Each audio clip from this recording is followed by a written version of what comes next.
mogul Sean Diddy Combs was on the scene of one of the most high-profile rapper assassinations in history. If you're thinking someone should really make a documentary about his life, he's already beat you to it. It made me appreciate life, and it made me want to do things for the greater good. It all goes back to one point. So I have a dream. A lot of times people see your dreams, they crazy. What's the odds that you would do that in front of the camera?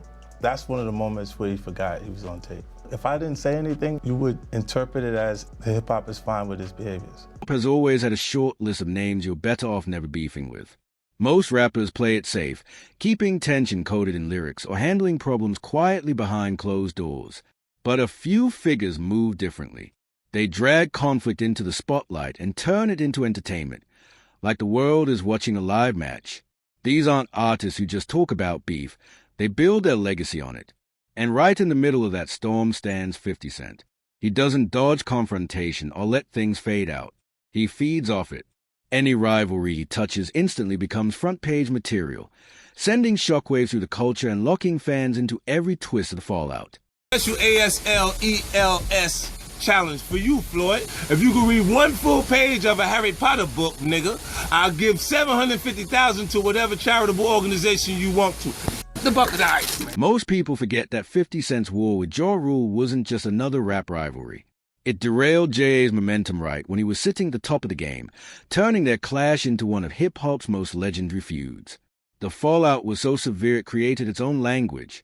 Getting J.A. ruled became slang for total defeat, when an artist gets torn apart lyrically and their image never fully recovers. That's how heavy 50's influence was.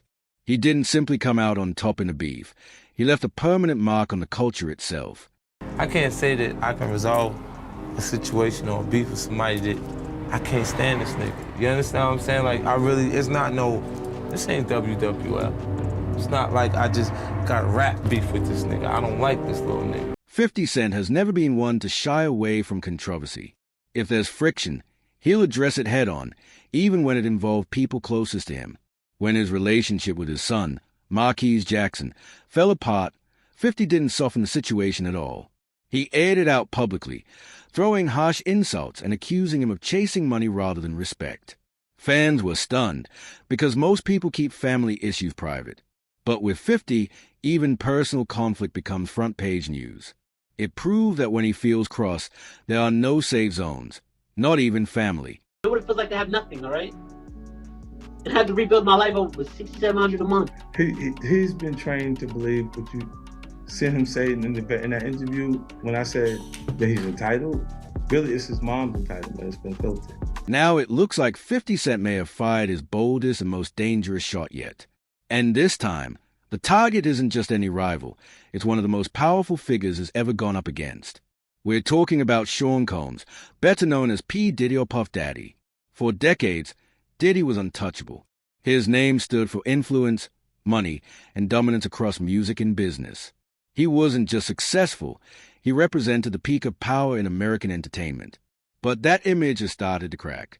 In recent times, his reputation had been rocked by non-stop headlines, rumors, and serious accusations.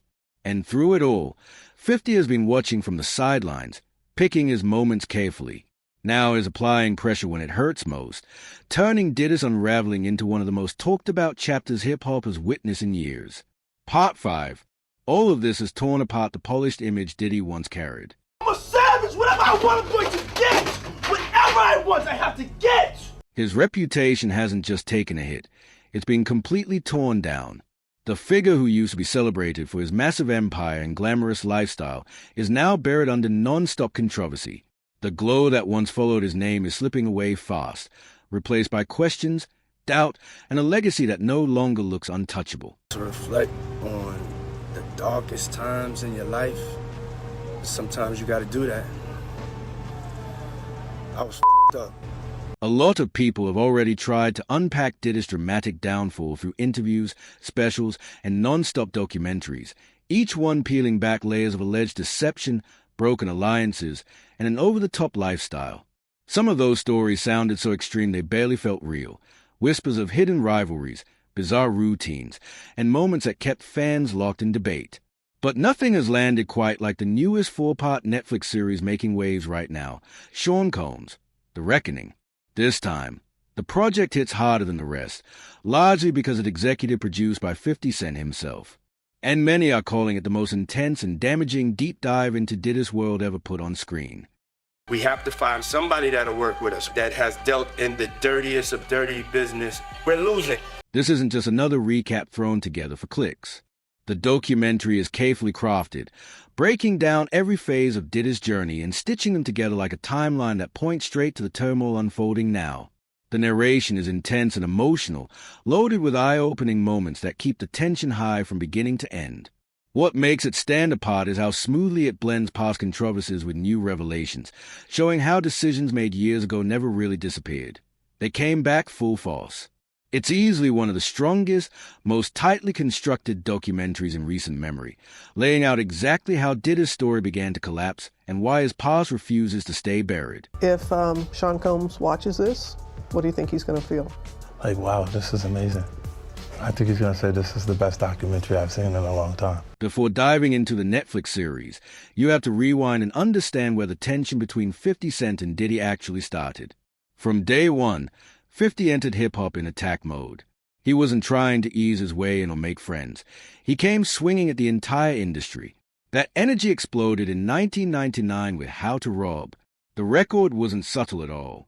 50 openly called out some of the biggest figures in rap, and Diddy was right on that list. It wasn't just a diss for attention, it was a warning. The song made it clear that 50 had zero fear, regardless of status, money, or power. All of this happened before one of the most shocking moments in hip-hop history, when 50 was shot 9 times and lived to tell the story. Surviving that incident didn't just change his life, it cemented his image. From that point on, he wasn't just another rapper. He became a symbol of resilience, danger, and unbreakable will, shaping the fearless reputation that would define his career forever. Be shot. Is it a physical feeling? Yeah, it doesn't hurt as much as people imagine it hurts because of your adrenaline and how the shock of what's actually going on, it hurts after. Surviving that brush with death didn't just redirect 50's life, it reshaped him completely. The shooting permanently altered his voice, carving out the rough, unmistakable sound that fans can recognize instantly. It became part of his identity. More than that, it changed the energy of his music and the way people saw him. He evolved into a living symbol of resilience and toughness. From that moment forward, 50 Cent was no longer just another rapper chasing success. He became a cultural figure, a real-life survivor whose story motivated millions and added weight to everything he touched. He said something to me one time, a long time ago, at Chris Lighty's wedding. He told me he'd take me shopping. I looked at him like, what'd you just say? Let me move, man, before I do something. You're gonna make me mess up the wedding. Oh, that's a nice gesture. Let me get out of no, dude, take me. That's what a guy says to a girl. By the early 2000s, 50 Cent and Diddy finally crossed paths, and what seemed like a simple meeting soon revealed a surprising layer to their history. According to 50, during that period, he was actually ghostwriting for Puff, crafting hooks and lines behind the scenes that later appeared in Diddy's music. This wasn't just talk.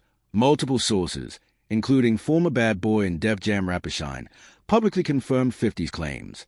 For many, it was eye-opening. Before the public beef, there had actually been a creative overlap between the two, a connection that few people knew about. But in the world of hardcore rap and street reputation, ghostwriting can be a tricky line to walk. 50 described the scene vividly. After surviving the infamous shooting and navigating protection orders, he was already hustling with his reputation intact. Yet he was quietly writing for Diddy, who at the time had security around him but hadn't yet sold a record. Things got more complicated as time went on. Shine, who initially confirmed 50's ghostwriting story, later turned on him, even accusing him of being a federal informant. Yet at the start, 50 was still mostly a local New York name, while Shine was firmly established under Bad Boy Records. 50 has said he wrote Diddy's verse on Let's Get It, a fact he later hinted at on his Guess Who's Back mixtape in the track Not Like Me, with a clever line. Hoes be like, 50, you so witty on the D like they heard I ghostwrite for P. But 50 didn't stop there. Later that year, he subtly dissed Puff again on the Bad Boys 2 soundtrack, ironically produced by Diddy himself, with a line, I run the city and I don't dance around like Diddy. At this stage, their tension was more playful than hostile, a kind of competitive banter. The dynamic began to shift when 50 noticed some unusual behavior from Diddy.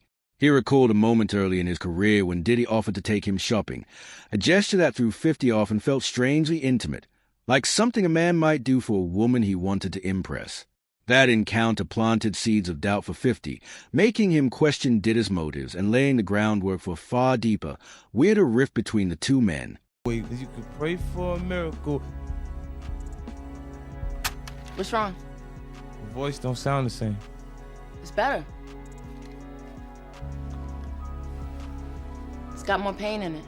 50 Cent later laughed about the moment, saying he took it as Diddy testing the waters, gauging how far he could push things. He even dropped a colorful metaphor, comparing it to Diddy dipping his toes in the baby oil, hinting that Puff was carefully watching 50's reaction to the unusual gesture. The story quickly became one of those bizarre anecdotes that only added to the mystique around Diddy's behavior, giving fans endless speculation and conversation points for years to come. Oh, why don't we like go shopping or some shit? I mean, like, I pay for it. And I was like, what the fuck this nigga just say? I got the fuck away from him because I was like, this nigga like the fucking, wait, this nigga just tell me he'd take me shopping. So there's your little fruit, Puppy's a fruit pie. True to his signature swagger, 50 handled it with humor and attitude, letting the whole situation slide like it didn't even bother him. But naturally, that only stoked the fire. Once 50's comments started circulating, Diddy stepped in with his own response, which only deepened the intrigue and added another twist to their ongoing tension. I asked 50 about that, and he said you did the same thing to him. You asked him to take him shopping. Yeah, I thought he needed some clothes. What? I'm a nice guy. Yo, why are you and 50? Hey, yo. Why y'all not? I mean, y'all can't see it. No, we can't see Y'all can't it, see man. that he loves me. But see, you really, hold on, you really think that's hate? You really, when you really break it down, you've been out here a long time. You know he loves me. I don't think he like it. Because P. Diddy be wanting the body, and you gotta tell him no. By the mid-2000s, 50 Cent had moved far beyond the title of rapper. He had become a worldwide phenomenon. His rise seemed unstoppable, as hit after hit climbed the charts across the globe. With 7 #1 singles and more than 20 tracks hitting the top 10, he proved himself as one of the most dominant forces in music at the time. But it wasn't just about the songs. 50 was cashing in on massive endorsement deals and sponsorships, turning his name into a full-fledged brand. From boardrooms to the studio, his influence extended far beyond hip-hop, cementing his status as one of the biggest stars on the planet. Curtis Jackson again. You guys know, without a doubt, I promote vitamin water the best. Vitamin water! None of those other guys. It was clear early on that 50 Cent wasn't like most rappers in the industry. He operated on a whole different level. While many artists were laser-focused on music alone, 50 paired his talent with a razor-sharp business sense, a mindset few could match, maybe only rivaled by Eminem in drive and vision. He didn't stop at hits. He built an empire. From launching his own record label to creating a clothing line and making strategic investments, including major stock stakes in multiple companies, 50 was stacking wealth in every direction. He wasn't just earning off music. He was mastering the entire game. Every move he made sent a message. 50 Cent wasn't just playing hip-hop. He was running it. So you bought the company? No, so I ended up having about almost 10% of it. And it was sold to Coca-Cola for... You made $100 million? Well, $4.1 billion, they actually sold the company for. It almost looked like 50 Cent had captured everything Diddy had ever chased. Fame, influence, and respect, both on the streets and in the spotlight, were all his. Women saw him as the ultimate sex symbol, while the streets honored him as a man who had truly earned his reputation. That rare mix of charm and raw toughness made him nearly untouchable. He was the kind of star who could rule the charts without ever losing his street credibility.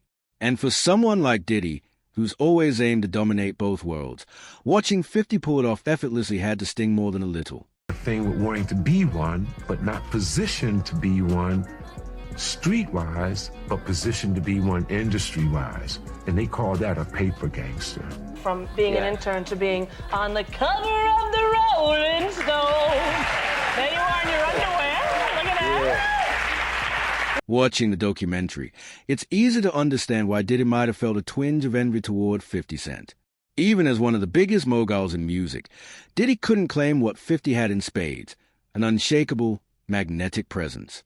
Whenever 50 entered a room, all eyes were on him. He exuded a natural authority and confidence that commanded respect without uttering a word. Diddy had the fame, the money, and the empire, but that raw street energy combined with global influence, that was uniquely 50. It's no wonder it may have gotten under Diddy's skin. 50 Cent, Lloyd Banks, and Young Buck, otherwise known as G-Unit in the house. Give it up, y'all. Yeah. What's up? Oh. By 2005, 50 Cent had firmly established himself as a powerhouse in the music world. His influence had grown beyond his own hits. Both rising stars and established names were eager to join his label, G-Unit Records, hoping to ride the wave of his unstoppable momentum.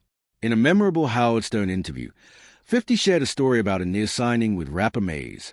According to 50, Maze was ready to come on board, but the deal collapsed when Diddy reportedly demanded $2 million just to release Maze from his Bad Boy Records contract.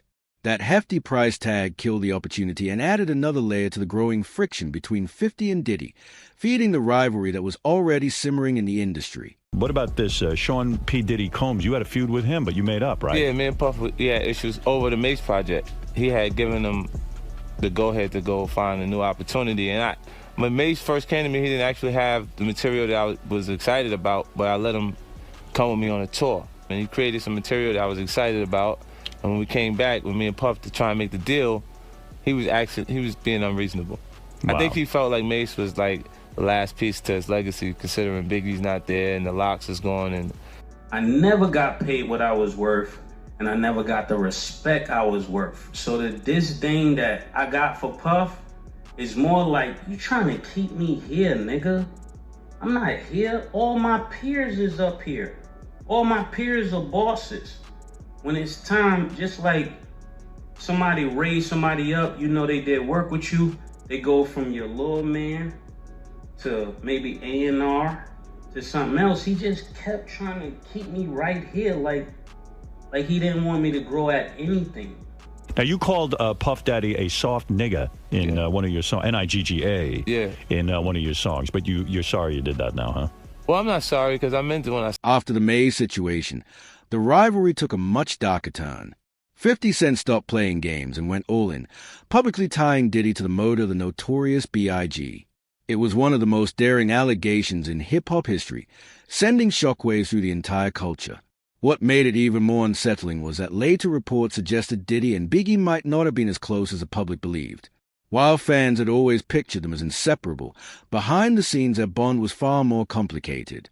50's accusations fanned those flames, turning a professional rivalry into a deeply personal battle that shook the hip-hop world to its core. I heard somebody yell, they shot at Biggie's car, and then I just jumped out of my car and I ran directly to his car, and all the doors were open. In 2006, 50 Cent dropped the bomb, proving once again that he wasn't afraid to shake things up. The track carried his signature bold energy, loaded with sharp bars that grabbed everyone's attention. Each verse landed like a warning, a reminder that 50 was still a dominant force in hip-hop. And true to form, he closed the track with a knockout outro, a signature move where he'd deliver a punchy line, a hidden jab, or a subtle message aimed at someone specific. This time, the message was clear. 50 had completely distanced himself from Diddy and the empire he built around his image. He openly called Diddy out in ways few others dared, even hinting at his involvement in the death of the notorious B.I.G., a rumor that had long circulated in the industry. He didn't hold back, making it clear he saw Diddy's questionable moves long before the public caught on. Looking back, it's obvious 50 was ahead of the curve, spotting cracks in Diddy's persona nearly 2 decades before most people noticed. While others were still playing along, showing up to parties and basking in the flashy lifestyle, 50 was working in the shadows, writing diss tracks and plotting his next strategic strike. The feud even spilled into business, as the two clashed over their vodka brands, with Diddy pushing Ciroc to maintain his edge while 50 wasn't backing down. It wasn't just a personal rivalry, it was a battle across music, street credibility, and business, all unfolding in real time. Attaboy. Great Ciroc shot. Ultra Premium, perfectly smooth. At the same time, 50 Cent was making his own power move in the spirits game, launching his liquor brand, Effing Vodka, a direct challenge to Diddy's territory. True to form, he didn't hold back on the shade. 50 dubbed Diddy's flagship syrup brand Puffy Juice, poking fun at both the name and the lavish image Diddy had built around it. The nickname spread like wildfire, with fans sharing it across social media, turning 50's jab into yet another viral moment in their decades-long rivalry. Now, what about any beefs going on right now that we need to jump on? I'm not paying attention to none of them. Oh, no more Puffy Juice. No more Puffy. 50 Cent didn't just stick to jokes. He raised the stakes, claiming that Effing Vodka was leagues ahead of Ciroc. According to him, his brand wheat-based recipe gave it a smoother, richer flavor, while he mocked Diddy's grape-based Ciroc, doubling down on the Puffy Juice nickname. It was classic 50, blending business with entertainment and turning even the liquor game into another chapter of his relentless feud with Diddy. That's not really beef, though. That's just competitive. Competitiveness. All right, so you and Diddy, you and Puff cool? No, I don't really rock with him. Okay, damn. All right, I didn't know what. Talking Effing Vodka, we talking Ciroc, side by side. Now, we don't even say their name. Oh, We yeah, just talking about Ciroc. Ciroc. Yes, yeah, just Ciroc. And if anything, you know when the bar runs out and it's just like, well, what else do you? What's the last thing you have that nobody's buying? Yeah, that right there. Now that we've covered the music battles, business rivalries, and even those bizarre shopping stories, it's clear the feud between 50 Cent and Diddy goes deeper. It's personal. In recent years, Daphne Joy, born Daphne Knobs, became a central figure in the drama. She's a model and actress, and also 50 Cent's ex-girlfriend and the mother of his youngest son, Sia Jackson. They dated from 2011 to 2012, but their relationship ended shortly after Sia was born. Their split wasn't smooth. Accusations of domestic disputes and property damage surfaced, though the domestic abuse charge was later dropped.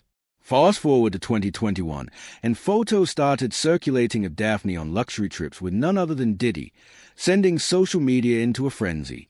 That's when 50 launched one of his most ruthless trolling sprees. He posted a photo of Diddy and Daphne with the caption, "Nah, me and Puff fight over business. If he liked the girl, he liked the girl. I don't care." But he didn't stop there. Soon after, he shared a photo of himself with Sia, joking, "Oh snap, that's your mommy over there with Puffy. These women be wild." It was classic 50, turning a deeply personal situation into viral entertainment, while keeping his feud with Diddy front and center, louder and more public than ever. Did you do that just to fuck with Diddy? No. That was ahead of the thing with Daphne or whatever like that. But y'all, man, I ain't kissed in the mouth in 10 years, man. Somebody got to kiss him. By this point, 50 Cent had been watching Diddy closely for more than 20 years, convinced there was always something off about him. On the surface, 50 played it cool, acting like he didn't care about Diddy and Daphne Joy. But deep down, it had to sting. Picture it. The mother of your child spending time with your longtime rival, the very man you've been calling out for years. It's not just uncomfortable, it's deeply personal. Even someone as seemingly unshakable as 50 had to feel the impact, especially after decades of viewing Diddy as someone untrustworthy and impossible to stand. I love you back. And you. Even if you're a little sex worker. Things exploded even more when the shocking Diddy files surfaced in March of last year. Music producer Rodney Jones filed a lawsuit against Sean Diddy Combs, accusing him of sex trafficking and detailing disturbing claims about what allegedly went on behind the scenes. In the lawsuit, Daphne Joy was named as one of several women reportedly receiving monthly payments from Diddy, allegedly to help recruit others into his circle. Now, it's important to make this clear. No one besides Diddy himself has been charged in connection with these accusations. And even with all that heat, Diddy has managed to avoid full accountability in many of his cases. Still, as of now, reports say he's serving a 4-year sentence with time already credited. When all this news broke, 50 Cent wasted no time jumping right back into the chaos. And his reaction was classic 50. He went online and unleashed a storm of posts going at Diddy and Daphne with full force. One of his now viral comments read, "I didn't know you was a sex worker. You little sex worker. LOL. Your life's a movie. You moved a mile away hoping to have another baby with me, but I was busy. So you went back and started getting money from Brother Love." He didn't stop there either. Shortly after, 50 appeared on stage with Nicki Minaj. And at the end of his set, he took another public jab, using the moment to keep the spotlight on Diddy's scandals and to remind everyone that his feud wasn't cooling off anytime soon. While all this chaos was unfolding in public, 50 Cent decided to take things to court, filing for full custody of his son, Sia Jackson. In his filing, 50 claimed that Daphne Joy had allegedly been involved in Diddy's so-called freak-offs, saying it created an unsafe environment for their child. Daphne fired back immediately, calling his claim complete lies and strongly denying any connection to those accusations or any kind of illegal activity. This messy back and forth wasn't just about custody. It showed how personal this entire feud had become for 50. It wasn't only about old beef, business, or music anymore. It was about protecting his family and watching his longtime rival's empire crumble from the inside out. Many believe this is exactly why 50 pushed even harder to bring Diddy's secrets to light, pouring energy into creating and executive producing the Netflix documentary Sean Combs, The Reckoning. The doc has exposed Diddy's alleged manipulative behavior, questionable power moves, and darker side to a global audience. Through it all, 50's mission became crystal clear. He didn't just want revenge anymore. He wanted the world to finally see Diddy for who he truly was. No filters, no flashy image, just raw truth laid bare for everyone to witness. Stuff behind the scenes that you don't know, because that's what be agitating. Like with James Cruz, people around him, be doing stuff, and they doing it in his behalf. So they can act like, so he can act like he has no idea what's going on, but it's coming from him. I was looking for you. I told you, get your hand out my pocket, man. Get your hand out my pocket. I see what you. 50 Cent didn't just lend his name to the documentary. He played an active role in making it happen. Behind the scenes, he linked producers with sources who might never have come forward on their own. Many of these insiders have stayed silent for years, wary of the consequences of speaking out about Diddy's world. With 50's backing, they felt protected, and his involvement gave their testimonies added credibility. It was a clear sign of how committed 50 was to ensuring that every hidden truth finally saw the light of day. Yeah, everyone starts to feel a little more comfortable when they see other people telling their truth. 4 years. People laughed off the jokes about baby oil and the wild rumors, chalking it up to 50 Cent just clowning around. What most didn't realize was that those stories were only the tip of the iceberg. The documentary tore back the curtain on 3 decades of alleged manipulation, power plays, and betrayal tied to Diddy's climb to fame. It laid out claims that he built his empire by stepping over anyone in his path, supposedly turning on countless people who had helped him along the way. The most shocking allegation? Even the notorious B.I.G., long thought to be his closest friend, was rumored to have been among those betrayed. The series painted a far colder, darker picture of Diddy's legacy than most had ever imagined. When I got the record deal, all I got cut short. So it's like he Jesus to me, you know what I'm saying? Because he just saved him. And it's real, and I go all out. Now, I ain't saying none of that. I'm not Jesus. That part of the story remains the most shocking and, for many, unforgivable. In the entertainment industry, shady deals and rivalries are almost routine. Backstabbing happens all the time. But allegedly betraying your top artist and someone the world believed was your closest friend? That hits on a completely different level. The suggestion that Diddy could have had a hand in putting the notorious B.I.G. in danger, all while later posing as a grieving friend, smiling for cameras, appearing in music videos, dancing, is chilling. Especially when you consider how much he fueled the East Coast versus West Coast feud, a rivalry that reshaped hip-hop and cost lives.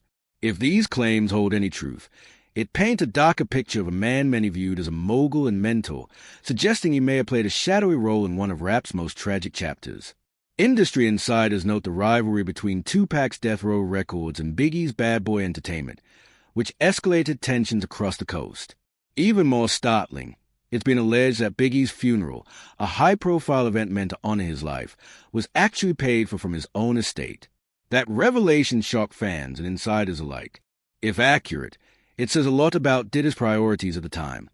Rather than showing genuine grief or respect, he seemed focused on maintaining his public image, making sure he looked like the heartbroken hero to the world. For many, it cast doubt on whether his mourning was real or simply a performance of cameras. Fans are buying out Notorious B.I.G. or Big CDs as much as they can get them. In fact, another one is expected out later this month, but there is only one of his CDs left here. It made me appreciate life, and it made me want to do things for the greater good. How do you carry on his legacy? I wanted to make sure that this dream meant something at the end of the day. In the documentary, 50 Cent also exposes another troubling pattern: how Diddy allegedly uses women as instruments of control in both his personal and professional life. 50 lays out examples suggesting that Diddy has a history of getting involved with women connected to other influential men, whether ex-girlfriends, mothers of children, or even wives. According to 50, it's never about love or attraction. These relationships, he claims, were all about power, a way for Diddy to assert dominance and prove he could influence anyone around him. It cast a dark shadow over his character, portraying a man more consumed by control and ego than by real connection, adding yet another layer to the decades of controversy surrounding his name. To date people who he knows previously dated someone. He has a baby by a woman that was dating Tupac. Wow. To add to it, but we had to cut it down so he couldn't. For time. To me, Diddy is a textbook example of what happens when a narcissist goes unchecked for a lifetime. The documentary captures it vividly: a man surrounded by wealth, influence, and yes, loyal men, to the point where he began seeing himself as untouchable. At one astonishing moment, he even compared himself to Jesus Christ, as if his struggles and criticism carried some divine weight. That single instance is everything about how inflated his ego has become. It's more than just arrogance. It's a full-blown belief that he exists above consequence.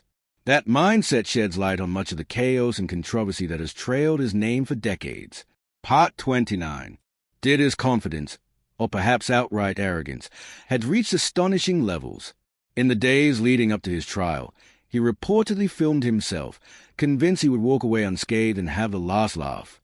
He planned to edit the footage into his own version of events, a narrative designed to let him step back into the spotlight and proclaim, "See, I told you so." It was a move that perfectly illustrated how untouchable he believed he was. Rather than preparing for accountability, he was already scripting his triumph. Sure, the world would continue applauding. But reality didn't follow his script, and that footage ended up standing as a stark, almost chilling testament to just how far his ego had soared. Witnessing Jesus walking on water, you know what I'm saying? Or Jesus having a breakthrough, you know what I'm saying? Because I can only compare myself to Sonic. What was supposed to be Diddy's grand comeback turned into the complete implosion of his image. Instead of a triumphant resurrection, it became a reckoning, a harsh, unflinching exposure of what remained of his reputation. Somehow, Netflix got their hands on the very footage Diddy had filmed for his own redemption story, though exactly how remains a mystery. Once it aired, the impact was immediate and devastating. Viewers were confronted with a side of Diddy that was cold, detached, and unnervingly self-absorbed. The documentary didn't just critique his decisions.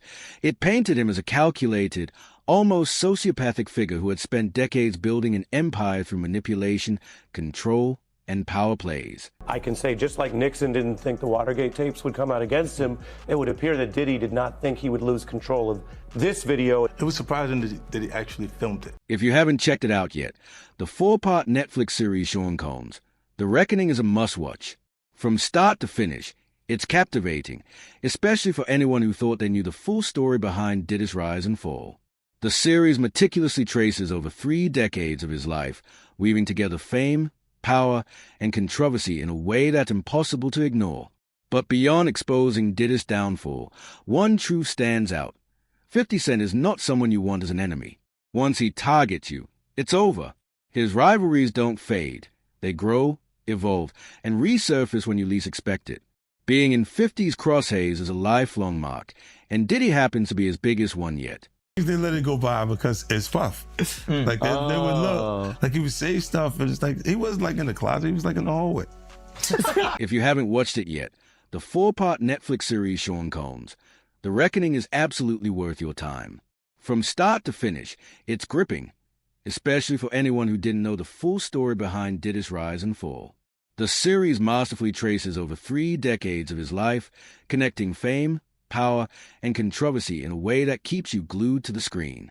But beyond the saga of Diddy's downfall, one thing is unmistakable. 50 Cent is not someone you want to cross. Once he locks onto a target, it's game over. His rivalries don't fade. They grow, evolve, and resurface when you least expect it. Being in 50 sights is a lifelong mark, and Diddy happens to be his biggest target yet. Rappers, if there was any beefs, they would have like diss tracks. Yeah. It would be the diss tracks. Now it's just like a docuseries. So If you thought this story was intense, just wait. The next video takes things even further. It digs deeper, revealing shocking details and unearthing people who were quietly tied to all this drama. You won't believe some of the names that pop up. Check it out now and tell us your thoughts. And before you go, what's your take on all of this? Was 50 Cent crossing the line, or was he just exposing truth the world needed to see? Drop your opinions in the comments. We want to hear your take on this wild saga.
The Love with City Rhythms, and I am here with 50 Cent. What's going on? Everything good. Everything's good? Everything's